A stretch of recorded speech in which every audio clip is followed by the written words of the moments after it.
Often I'll use the term best customer. So let's describe what the best customer really means in some simple ways. Out of your entire customer cohort, you could pretty much break it down into a few groups. You've got your bottom 50% of customers by count. You've got your next 40% of customers by count, and then your top 10% of customers. So this is basically calculated on the number of active customers distributed by their average annual spend with you. How much do they spend with you in a year? So 50% of your customers, your bottom half, next 40, top 10. So these are the top 10% of customers that spend the most money with you in the last year. The volume of people inside those buckets might change, but their distribution will always remain the same. What's interesting about this, and this might vary from brand to brand, but we've found that it's pretty common in most brands, is the value that they generate. There's also, just for the sake of it, there's also customers out to one side here, which are new customers that you're yet to acquire.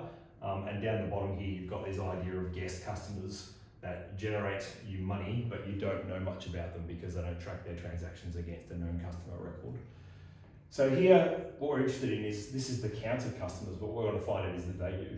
What we find is typical for most brands is that 40% of the revenue comes from this top 10%. The next 40% will generate 50% of the revenue, and the final 50% of customers, so half of all your known customers, not just guests, but your known customers, will only generate 10% of your known customer revenue. So these guests will generate a proportion of their own revenue, but for known customer revenue, which is what we're interested in today, that is the typical distribution.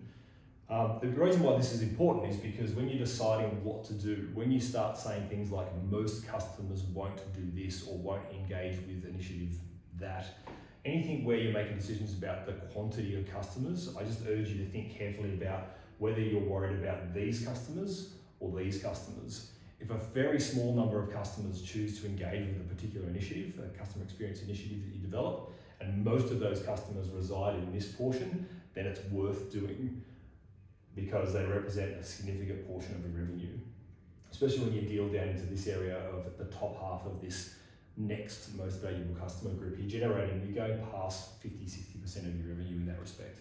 So be careful of the most customers won't do X or Y, because most customers belong here and most customers don't generate much of your revenue.